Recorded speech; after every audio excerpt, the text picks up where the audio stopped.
ഇപ്പോൾ നിങ്ങൾ X application use ചെയ്യുന്നവരാണെന്നുണ്ടെങ്കിൽ നിങ്ങളുടെ കോൺടാക്ട്സ് ഒക്കെ അതിലോട്ട് അപ്ലോഡ് ചെയ്താൽ നിങ്ങൾക്ക് അതിനനുസരിച്ചിട്ടുള്ള ബെറ്റർ ആയിട്ടുള്ള സജഷൻസ് ഒക്കെ ലഭിക്കുന്നതായിരിക്കും. ഇപ്പോൾ ഫ്രണ്ട്സിനൊക്കെ അറിയാൻ പറ്റും നിങ്ങളുടെ അക്കൗണ്ടിനെ പറ്റിയിട്ട്, അല്ലെങ്കിൽ നിങ്ങളുടെ ഫ്രണ്ട്സിന്റെ അക്കൗണ്ടൊക്കെ നിങ്ങൾക്ക് കാണാൻ പറ്റും. ഇപ്പം ഈ ഒരു വീഡിയോയിൽ നമ്മൾ നോക്കാൻ പോകുന്നത് ഇപ്പം നമ്മുടെ ഫോണിലുള്ള കോൺടാക്ട്സ് എങ്ങനെ എക്സ് ആപ്ലിക്കേഷനുമായിട്ട് സിങ്ക് ചെയ്യാം എന്നുള്ളതിനെ കുറിച്ചിട്ടാണ്.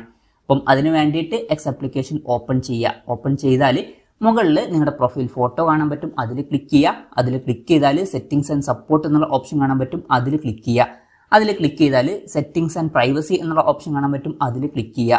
അതിൽ ക്ലിക്ക് ചെയ്താൽ പ്രൈവസി ആൻഡ് സേഫ്റ്റി എന്നുള്ള ഓപ്ഷൻ കാണാൻ പറ്റും, അതിൽ ക്ലിക്ക് ചെയ്യുക. അതിൽ ക്ലിക്ക് ചെയ്താൽ ഡിസ്കവറബിലിറ്റി ആൻഡ് കോൺടാക്ട്സ് എന്നുള്ള ഓപ്ഷൻ കാണാൻ പറ്റും, അതിൽ ക്ലിക്ക് ചെയ്യുക. അതിൽ ക്ലിക്ക് ചെയ്യുകയാണെന്നുണ്ടെങ്കിൽ ഇവിടെ സിങ്ക് അഡ്രസ് ബുക്ക് കോൺടാക്ട്സ് എന്നുള്ള ഒരു ഓപ്ഷൻ കാണാൻ പറ്റും. അപ്പം അത് ഓൺ ആക്കി കൊടുക്കുക. അത് ഓൺ ആക്കുകയാണെന്നുണ്ടെങ്കിൽ ഇപ്പം നമ്മുടെ കോൺടാക്ട്സ് ഒക്കെ ഇതിലോട്ട് ആഡ് ആവുന്നതായിരിക്കും. അപ്പം അതിനുശേഷം അതിനനുസരിച്ചിട്ട് നമുക്ക് ഫ്രണ്ട് സജഷൻസും കാര്യങ്ങളൊക്കെ ലഭിക്കുന്നതായിരിക്കും. അപ്പം അങ്ങനത്തെ സജഷൻസ് ഒക്കെ വേണമെന്നുണ്ടെങ്കിൽ നിങ്ങൾക്ക് നിങ്ങളുടെ കോൺടാക്ട്സ് ഇതിലോട്ട് സിങ്ക് ചെയ്യാവുന്നതാണ്. അപ്പം ഈ ഒരു വീഡിയോ നിങ്ങൾക്ക് യൂസ്ഫുൾ ആയി എന്ന് വിചാരിക്കുന്നു. എന്തായാലും ഈ ഒരു വീഡിയോ പറ്റിയിട്ടുള്ള നിങ്ങളുടെ ജെന്യുവൻ ആയിട്ടുള്ള അഭിപ്രായം ജസ്റ്റ് ഒന്ന് കമൻറ്റ് ചെയ്യുക. അതുപോലെ തന്നെ ഇതുപോലുള്ള വീഡിയോസ് ഇനിയും കാണാൻ താല്പര്യമുണ്ടെന്നുണ്ടെങ്കിൽ ഈ ചാനൽ സബ്സ്ക്രൈബ് ചെയ്യാവുന്നതാണ്.